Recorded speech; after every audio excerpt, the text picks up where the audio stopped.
आज गणित कालांश आम मैंने पॉलिनोमियल गुणन विषय पढ़ा। एक मोनोमियल सहित अन्य एक मोनोमियल गुणन देखिए। प्रथम आम 3 × x = 3x, सेपरी x × x = x square, x × x square = x cube, सेपरी 2x² × x हम 2x क्यूब। बर्तमान निम्न गुणन गुड़ी लक्ष्य करवा। 2x × 3x, प्रथम 2 × 3 करवा into x × x, 2 × 3 6, x × x x square, सेपरी 5x × 4x square, 5 × 4 into x × x square, 5 × 4 है 20, x को x स्क्वायर गुणले x क्यूब है, सेपरी -7y × 3y क्यूब। प्रथम संख्या गुड़ी नवा -7 × 3 आ y × y क्यूब गुणन करवा। -7 × 3 = -21, y × y क्यूब = y⁴। बर्तमान देखा गुणन संबंधी किसी सहयोगी नियम देखा। ये लक्ष्य कले आम कौन जाना ना दुईटी मोनोमियल गुणफल एक मोनोमियल,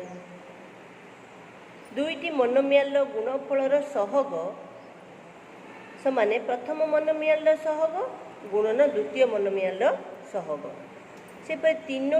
तीन बा ततोधिक मोनोमियल गुणफल स्थिर करने हेले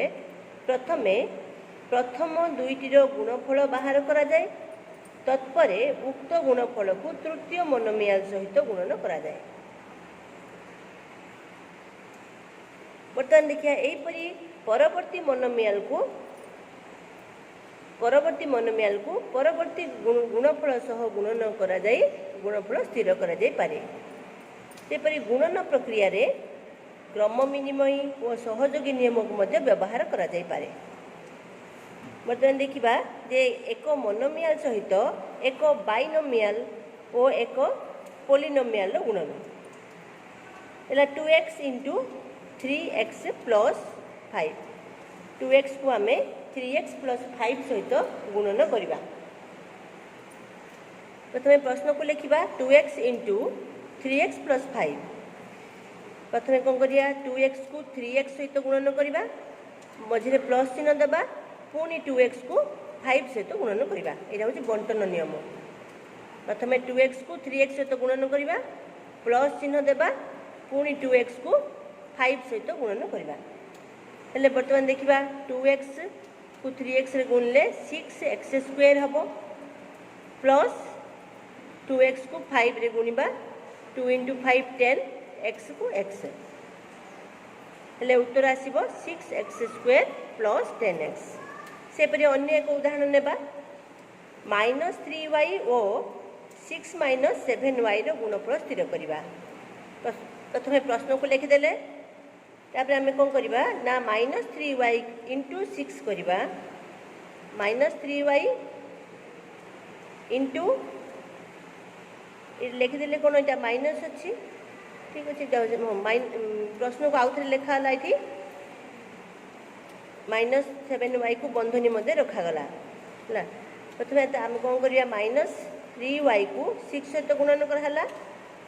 प्लस -3y को -7y सहित गुणन कराला। प्रथम -3y को 6 सहित गुणन करा जाई, प्लस चिन्ह दे -3y को -7y सहित गुणन कराला। प्रथम जमी करथिले ठीक से करी।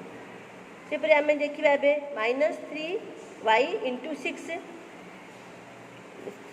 3 × 6 18, -18 आसला y, -18y आसला, प्लस ये -3 × -7 हम, माइनस माइनस गुणन कले प्लस हो, y को y रे गुणले y स्क्वायर हम, 3 × 7 है -3 × -7 = +21, y × y स्क्वायर आसला। उत्तर आसला -18y + 21y स्क्वायर। बंटन नियम प्रयोग करी एक मोनोमियाल सहित एक पोलिनोमियाल गोटे शब्द थे आम ताको मोनोमियाल कहवा एक रु अधिक थे पोलिनोमियाल कहवा है एबे कौन करवा यहाँ तो बाइनोमियाल मोनोमियाल बाइनोमियाल है एबे पोलिनोमियाल सहित गोटे अंक को 3टी अंक सहित पोलिनोमियाल सहित गुणन करवा बर्तमान एक पोलिनोमियाल सहित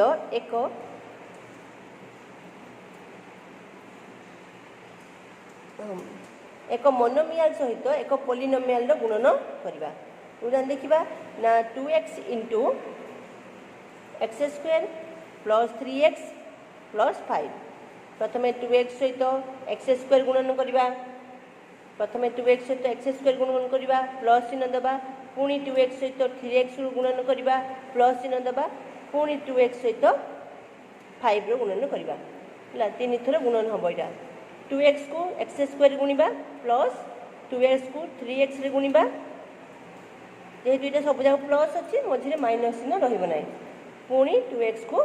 5 सहित गुणन करवा हेल्ले ये दुटा गुणफल बाहर करवा ए दुटा गुणफल आ दुटा गुणफल बाहर कर मझे प्लस चिन्ह देकी लिखा हेल्ले 2x को x रे गुणले 2x क्यूब हम है जेहेतु ये कौन सहगटा 2 अच्छी तेणु 2 रे किसी परिवर्तन हेनी एक्स को एक्स स्क्वायर गुणले एक्स क्यूब उत्तर आसो दुईटर गुणफल आसो 2x क्यूब से परी प्लस चिन्ह देले पुणी 2x को 3x रे गुणन करवा 2 into 3 6 x into x square plus 6x square से परी प्लस 2x इंटू 5 2 को 5 रे गुणले 10 x अच्छी ये एक्स ना कि तेणु आसला प्लस 10x ये आसला उत्तर ये सब जाक गोटे गोटे असदृश जेहेतु ये क्यू रहा तृतीय घात ये द्वितीय घात ये एक घात तेणु ये सब जाक किसी मिसबनी जेपरी उत्तर आसो सेपरी लेखा हो बर्तमान देखा आम ना एक पोलिनोमियाल सहित अन्य एक पोलिनोमियाल गुणन या भल भाव ध्यान दे देखा जे 2x प्लस 1 एवं x प्लस 3 गुणन करवा यपरी आम गुणन आग को आम करवा बर्तमान देखा किपरि आम गुणन करवा ना प्रथम प्रश्न लिखिदे प्रथम आम देखा 2x सहित आम x प्लस 3 गुणन करवा प्रथम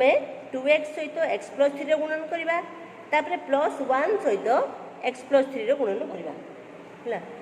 प्रथम 2x सहित x plus 3 2x into x plus 3 कले तापर प्लस 1 इंटू एक्स प्लस 3 अर्थ 2x को x प्लस 3 सहित गुणन करवा पुणी प्लस 1 को x प्लस 3 सहित ही गुणन करवा हेल्ले प्रथम आम लिखिदे तापर यहीपरी लिखला पुणी आम भाग भाग कर गुणन करवा किमती हम देखा ना 2x को x रे गुणा 2x स्क्वायर पुणी प्लस अच्छी 2x को प्लस 3 सहित गुणन करवा आसो 6x ए गुणन फलटा सरीगला 2x को x रे गुणले 2x स्क्वायर 2x को प्लस 3 रे गुणले प्लस 6x है सरला पुणी प्लस देले प्लस 1 को x रे गुणले प्लस x आसला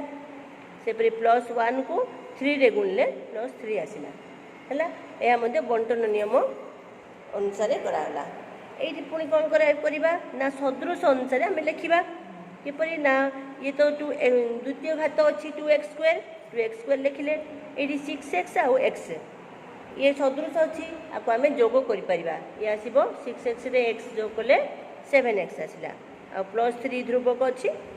प्लस 3 को प्लस 3 रहा से परी आ गोटे गुणन देती ना 2x स्क्वायर प्लस 1 एवं x माइनस 5 गुणफल स्थिर कराई देखा प्रथम कौन करवा ना 2x स्क्वायर को x माइनस 5 गुणा प्लस प्लस 1 सहित पुणी x माइनस 5 गुणन करवा बर्तमान देखा 2x square into x 2x square into x लिखिले पुणी ये प्लस चिन्ह है पुणी प्लस 2x सहित क्या गुणा 2x सहित माइनस 5 को गुणा 2x इंटू माइनस 5 है माइनस थी ये बंधनी दिया है प्रथम 2x सहित x को गुणन कराला प्लस चिन्ह दिहला है पुणी 2x सहित -5 गुणन करागला है गला ये भाग सरला पुणी प्लस लिखिले प्लस लिखिकी +1 सहित x गुणिबा +1 इंटू x लिखिले है पुणी प्लस लिखिले +1 सहित -5 गुणिले है केमती है बोली मन रखा ना 2x सहित x गुण मिश्रण 2x सहित -5 गुणले पुणी प्लस देकी +1 सहित x गुणिबा पुणी +1 सहित -5 गुणिबा मन रखा ये दुईटा हूँ गोटे पद 2x को x रे गुणिले से मिसीज माने गुणफल गोटे मोनोमियल हो तेणु ये गोटे पद आम षष्ठ श्रेणी पढ़ते गोटे पद कौटी हम किंतु जोग वियोग थे सी मिसब ना से दुईटी पद हम हेले 2x स्क्वायर रे x गुणिले 2x क्यू आसब 2x क्यू लिखिले प्रथमे सेपरी प्लस अच्छी 2x स्क्वायर को -5 रे गुणिले 2x स्क्वायर को -5 रे गुणिले 2 इंटू -5 है -10 x स्क्वायर तापर आसला -10 x स्क्वायर तापर ये सरला तापर +1 सहित x गुणिले +x आसला सेपरी +1 सहित -5 गुणिले -5 आसला बर्तमान देखिए उत्तर गुणफल आसला 2x Q -10 x square +x